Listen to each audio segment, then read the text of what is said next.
Bonjour tout le monde. Je suis contente d'être avec vous aujourd'hui, le 20 décembre, et vous souhaite la bienvenue. Aujourd'hui, nous allons parler de confiance en soi. Plusieurs personnes se posent la question. La confiance en soi, ça veut dire quoi exactement? L'estime de soi, ça veut dire quoi exactement? Pourquoi moi, j'ai pas confiance en moi? Pourquoi ma sœur, mes frères qui ont vécu dans le même environnement que moi ont plus confiance en eux? Que dois-je faire pour avoir plus confiance en moi? Écoutez, la réponse est simple. Avoir confiance en soi, avoir une bonne estime de soi, c'est aimer ou du moins apprendre à s'aimer soi-même. C'est-à-dire arriver à se connaître. Connaître ses forces, connaître ses limites. Par exemple, je sais, j'ai fait des réalisations, donc je sais que j'ai des qualités pour réaliser ce genre de choses et je dois être fière de ma force. Maintenant, je dois aussi connaître mes limites, mes défauts et afin de pouvoir mieux les gérer. Attention, pour ce faire, il faudrait comme avoir le courage. C'est une partie de la confiance en soi, ça se bâtit comme ça d'ailleurs.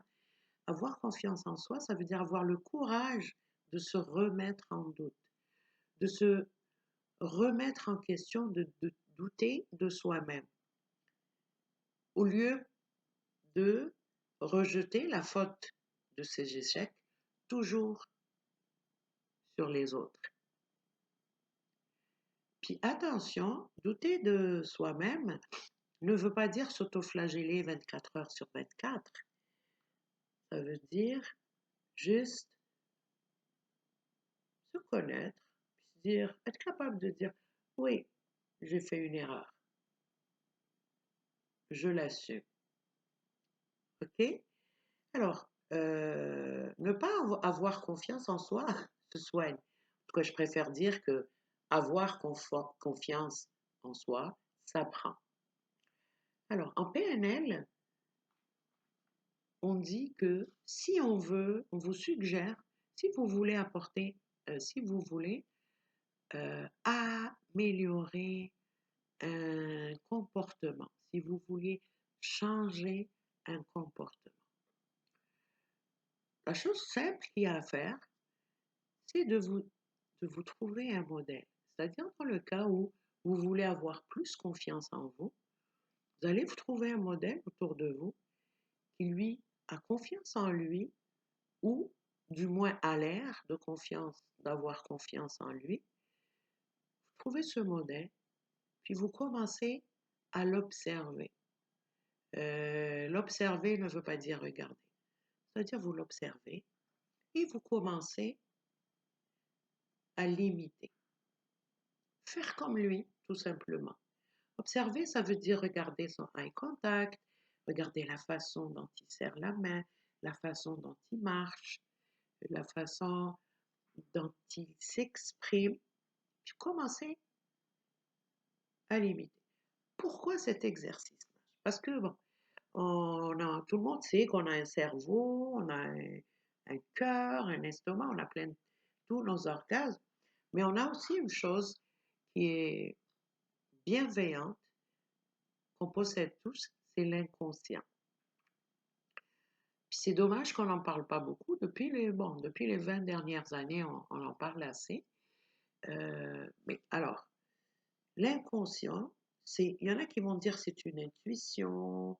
En hypnothérapie, quand je demande aux gens, ton inconscient, il est où? Il y en a qui vont dire au niveau de l'estomac, il y en a qui vont vous dire ici. Donc, c'est cette chose qui nous fait sentir les choses. Alors, l'inconscient, il nous écoute. Il est bienveillant, il nous écoute. C'est-à-dire, si moi je me répète tout le temps, j'ai pas de chance, le hasard se ligue contre moi, je réussirai jamais. Et l'inconscient qui, lui, est obéissant, il va s'organiser et faire en sorte que je ne réussisse pas, que j'ai toujours de la malchance, pardon. Prenons un exemple très simple. Quand, quand on perd ses clés, on a deux attitudes à avoir.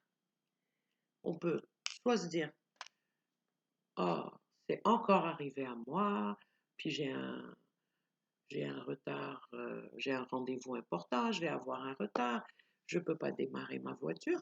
Je vais me répéter ça et vous allez voir que je vais continuer si je continue à le faire, de toute façon, ça y est, dans mon inconscient, il a enregistré, je ne vais pas les retrouver. Vous allez voir que je vais avoir beaucoup de mal ou mettre plus longtemps à les retrouver. Maintenant, la deuxième attitude, c'est je perds mes clés. Wow, ça m'arrive souvent de perdre mes clés, mais là, je dois les retrouver. J'ai pas le choix. Je sais que je vais les retrouver vite parce que je dois y aller. À ce moment-là, vous allez voir, la prochaine fois, testez ça. Vous allez probablement les retrouver beaucoup plus vite. En fait, pour résumer, si on veut travailler sur la confiance en soi, on a deux exercices à faire. Un, pour commencer. Un, c'est de s'asseoir, faire une liste, voilà ce que je fais bien, voilà ce que je fais moins bien, poser des questions autour de vous, choisir de personnes, qu'est-ce que tu penses, quelles sont mes forces, quelles sont mes limites. Ok, vous avez fait l'exercice, là vous vous dites, bon, ok, moi maintenant, je m'assume, je suis fière de mes qualités, mais je suis encore consciente que, bon, j'ai des choses à améliorer. Et en même temps, vous vous trouvez un modèle que vous allez observer et imiter. Est-ce que ça va se faire du jour au lendemain? Non. Est-ce que c'est le début d'une belle aventure et d'un chemin vers la confiance en soi? Certainement. Comment on fait pour manger un éléphant en entier? On va le manger bouchée par bouchée. Puis, avant de finir, j'aimerais aussi ajouter, avoir confiance en soi, ce n'est pas être Superman ou Superwoman. Avoir confiance en soi, c'est aussi de s'accorder le droit à faire des erreurs, le droit à l'erreur. Je m'accorde le droit à l'erreur, je l'assume, j'en suis consciente, je vais travailler dessus. Et bien sûr, pour avoir confiance en soi, d'abord et avant tout, apprendre à s'aimer.